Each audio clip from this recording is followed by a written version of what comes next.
Well, starting off this hour, it's one small discussion for world leaders, one huge leap forward when it comes to ending the nuclear standoff between the U.S. and Iran. P5+1 negotiators from the U.S., Iran, Britain, France, Germany, Russia, and China met in Geneva today for the first session in a two-day meeting. The goal is to come up with a framework to deal with Iran's nuclear program and to limit the country's ability to create weapons. This meeting is monumental in importance, not only because of the nuclear implications, but also because of the warming relations between D.C. and Tehran, with the country's new leader, Hassan Rouhani. To talk more in depth about all of this, I'm joined now by Brian Becker. He's the national coordinator at the Answer Coalition. Thank you so much for joining me. First of all, let's start off with the likelihood that anything will actually come from these negotiations. What do you think it is? Well, the United States has severe economic sanctions on Iran. Iran's banking system is basically frozen out of the international economic situation. It can't sell its oil, and Iranian assets are frozen all over the world. The United States may want to have some progress with the talks, but ultimately the United States isn't really worried about Iran's nuclear weapons. Iran doesn't possess nuclear weapons. The U.S. doesn't say it does possess nuclear weapons. Iran is a member of the Nuclear Non-Proliferation Treaty, say unlike Israel, for instance, which does not allow inspectors. What the U.S. really wants is to overthrow the government in Iran. It's a long-term proposition. The sanctions are designed to destabilize Iran, and they're thinking, the U.S. is thinking right now with the new elections that perhaps there's some vulnerability inside the Iranian government that they can exploit. I think that's their real strategy. So one of the things that we have to address here is obviously the Obama administration is opening itself up to these kinds of talks. However, is that what Congress wants, considering the fact that before President Obama even discussed the idea of meeting with Iranian officials, Congress had put on the table another round of possible sanctions? Oh, right. I mean, the Congress is devoted to endless war, not only in the Middle East, but all around the world. I mean, it's really dominated by the most hawk-like figures, the most militarized forces or pro-militarist forces. So now we have Congress glibly trying to put new economic sanctions, even harsher economic sanctions, which have already caused a lot of economic suffering for the Iranian people. Obama's got that right-wing pressure on him.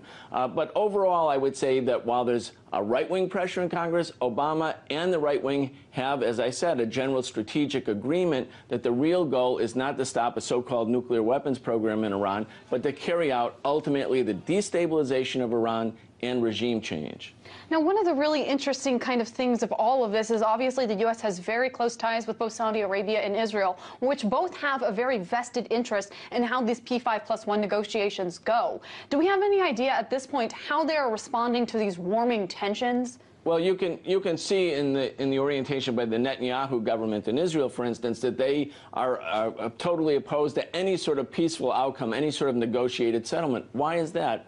Because Israel really benefits from complete tension in the Middle East. It says to the United States, here you have a reliable ally, a partner, really a proxy in the Middle East, in this troubled region where two-thirds of the world's oil is.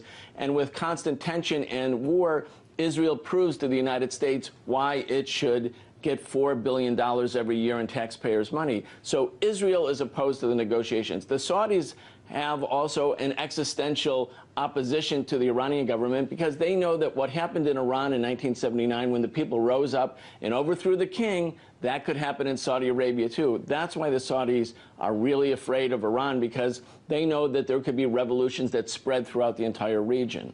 And the U.S. isn't only dealing with pressures from Saudi Arabia and Israel from outside the country, they're also dealing with these pressures from inside. In a recent USA Today article, AIPAC President Michael Kassan said, AIPAC continues to support congressional action to adopt legislation to further strengthen sanctions, and there will absolutely be no pause, delay, or moratorium in our efforts.